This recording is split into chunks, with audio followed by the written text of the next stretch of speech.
Takže čau lidi, ja vám dneska chcem ukázať, ako sa natáčajú videá na mobile. Ja mám Android, takže jediné, čo potrebujete len dve veci. Potrebujete si túto nainštalovať na prvú aplikáciu, to je samozrejme, a potrebujete mať rootnutý telefón. Bez rootu to nepôjde. Tak, aplikácia sa volá, že Screencast, ako vidíte práve natáčam. No, takže máte tu úvodné, že začnete natáčania. Potom tu máte druhú kolónku archív. Toto sú už vymazané videá, to nie je nejaký problém, to ja som vymazal.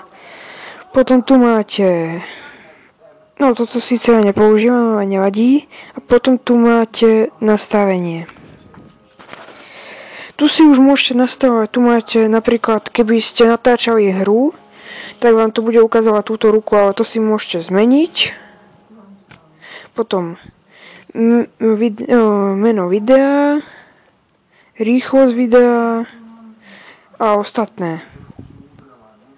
Keby ste chceli robiť ešte screeny, tak tu máte tiež tu.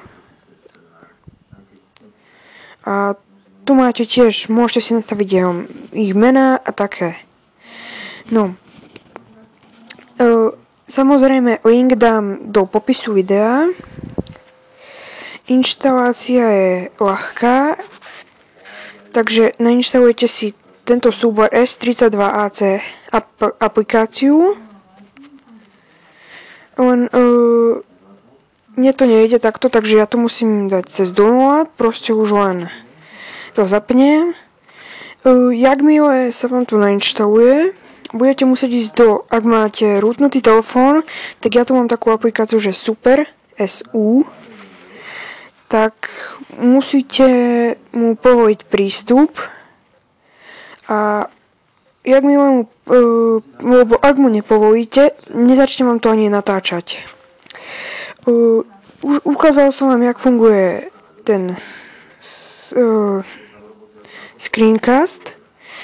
A jak vidíte, je tu napísané, ak chcete prestať natáčať, tak len kliknite. No a ja to už asi aj kliknem, lebo toto je už koniec, ja už som vám ukázal. Link budete mať v popise, takže ďakujem za pozritie a hádam sa vám video páčilo. A teším sa, že budete natáčať so mnou. Teda, ja budem natáčať určite. Takže, čau a ešte sa uvidíme.